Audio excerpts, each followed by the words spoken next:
চেঙাৰ আলুকপতি চৰাৰক্ষী থানাৰ অন্তৰ্গত চুকুৱাৰ জাৰত এজন ব্যক্তিক পৰিকল্পিতভাৱে মিছা ড্ৰাগছৰ কেছত ফচুৱাই ধন দাবী দুই সাংবাদিকৰ। ভুক্তভোগী পৰিয়ালৰ এই ভণ্ড সাংবাদিক আৰিফুল কাইফ্ৰী আনচাৰী আৰু গুণ্ডাৰূপী সাংবাদিক আমিনুল ইছলাম ওৰফে পকৰাৰ বিৰুদ্ধে আলুকপতি চৰ আৰক্ষী থানাত আজাহাৰ দাখিল চেঙাৰ শুকুৱাৰজাৰ গাঁৱৰ শ্বাহ আলমৰ। উল্লেখযোগ্য যে পূৰ্বে পৰিকল্পিতভাৱে মিছা ড্ৰাগছৰ কেছত ফচুৱাই শ্বাহ আলম নামৰ ব্যক্তিজনৰ পৰা নগদ 1 লাখ টকা ধন দাবী কৰিছিল দুই ভণ্ড সাংবাদিকে।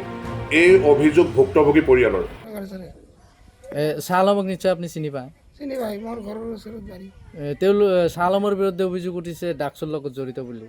নহয়, এইবিলাক সব মিছা কথা। কি কৰে এনে শ্বাহ আলম? শ্বাহ আলমে বাটাৰ চৰ্দাৰী কৰে। শ্বাহ আলমক মিছামিছি ফচোৱা হৈছে নেকি? মিছা মিছি ফচাইছে। কোনে কোনে ফচালে? ফচাইছে কোনে কোনে? আমিনুল আর আরিফুল ফসাইছে। তেওঁলোকে কি কৰে আৰিফুল আর আমিনুল? ওরা হলো সাংবাদিক, শুনি যে ওরা সাংবাদিক। এখন সাংবাদিক নাকি আমরা তো জানি না, কিন্তু এখন ওরা তো ধরে নিয়ে গেছে, সেই হিসেবে তো দেখা যায় যে ওরা সাংবাদিক না, কিন্তু ওরা মানে একটা ব্যাকমেল করে তখন ফাঁসানোর করে বুদ্ধি করে ধরে নিয়ে যায়, থানাত নিয়ে গেছে। নিয়ে যাওয়ার পরে আর শাহ আলমের নামে কেস হয়েছে। তারা আর কি দিয়ে কীভাবে বিধি ব্যবস্থা আপনারা। শ্বাহ আলম কি করে? শ্বাহ আলমে কি করে এনে? শাহ আলম বাটার সর্দারি করে।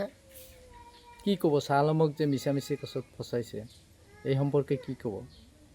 কি কয় মানে এখন শাহ আলমক ফাঁসাইছে, এখন হয়তো মারপিট করছে, মোবাইল কেড়ে নিছে, এগুলো আমাদের কাছে চাই, কিন্তু এর বিচারটা দেওয়া নাকি ন্যায় বিচার ন্যায় বিচারটা চাই।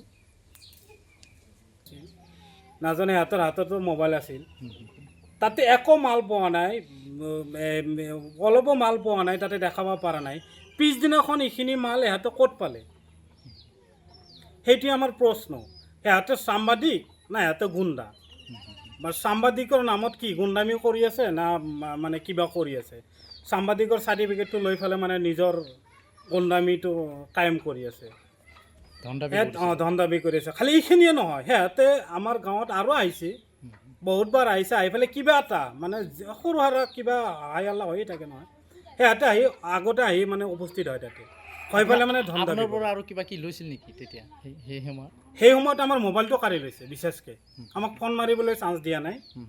আৰু আমি ভিডিঅ' বনাম বুলি মোবাইলটো বিশেষকৈ ওলাইছিলোঁ আৰু ফোন মাৰিম বুলি, কিন্তু সিহঁতে মোবাইলটো কাঢ়ি লৈছে। সিহঁতে ক'ত পালে?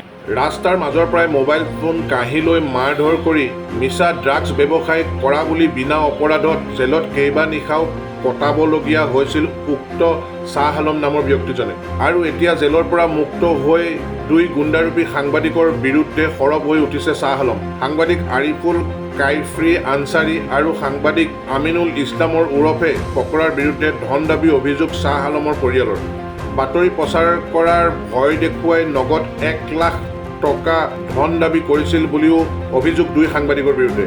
এতিয়া এই ভুক্তভোগী পৰিয়ালে আলুকপতি চৰ আৰক্ষী থানাত এজাহাৰ দাখিল কৰিছে এই দুই গুণ্ডাৰূপী ভণ্ড সাংবাদিকৰ বিৰুদ্ধে। এনেকৈ চলিছে ৰাজ্যত একাংশ সাংবাদিকৰ চৰম গুণ্ডাগিৰি তথা ধন দাবীৰ ব্যৱসায়, য'ত অতিষ্ঠ হৈ পৰিছে সাধাৰণ জনতা।